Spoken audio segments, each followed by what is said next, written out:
Assalamualaikum warahmatullahi wabarakatuh. Salam dan bahagia.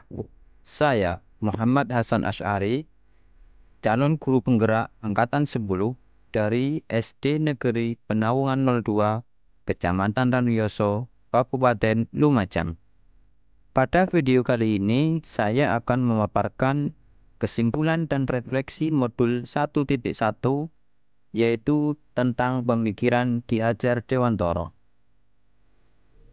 Kata pendidikan dan pengajaran seringkali dipakai bersama-sama. Namun, sebenarnya kedua kata ini memiliki makna yang berbeda.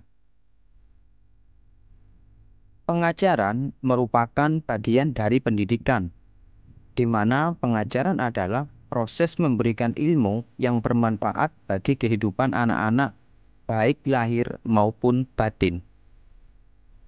Sementara itu, pendidikan merupakan tuntunan dalam tumbuh kembang anak menuju keselamatan dan kebahagiaan setinggi-tingginya.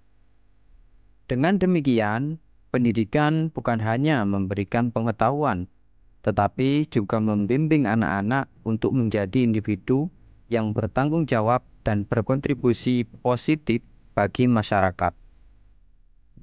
Sebelum mempelajari modul 1.1 tentang filosofi pendidikan Ki Hajar Dewantara, saya menyadari bahwa pandangan saya terhadap peran murid dalam proses pembelajaran sangat terbatas.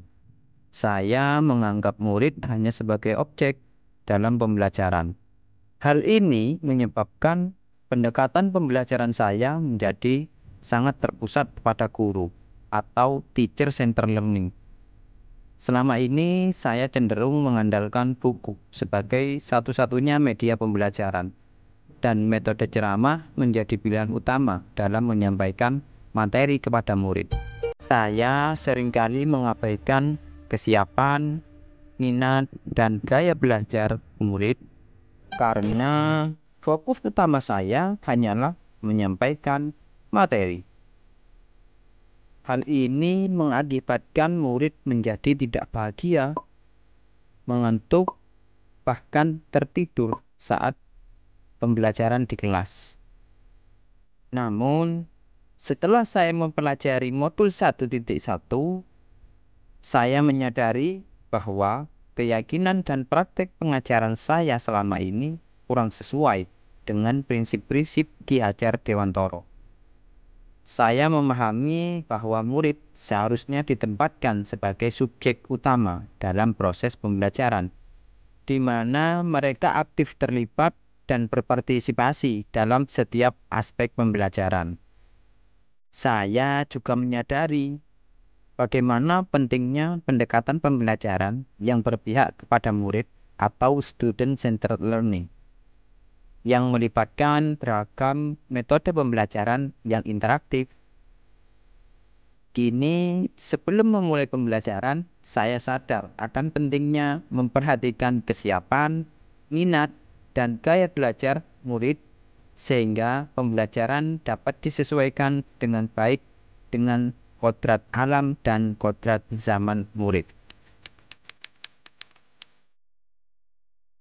Saya berkomitmen untuk menerapkan pendekatan pembelajaran yang berpihak pada murid, di mana mereka aktif terlibat dalam proses pembelajaran melalui kegiatan diskusi, kolaborasi, dan proyek berbasis masalah. Selain itu, saya akan menghadirkan variasi metode pembelajaran agar sesuai dengan kodrat alam dan kodrat zamannya. Saya juga akan lebih memperhatikan kesiapan, minat, dan gaya belajar murid, sehingga pembelajaran dapat disesuaikan dengan kebutuhan masing-masing murid. Demikian, semoga video ini menginspirasi. Salam guru penggerak, semoga tergerak, ayo bergerak, dan mari menggerakkan.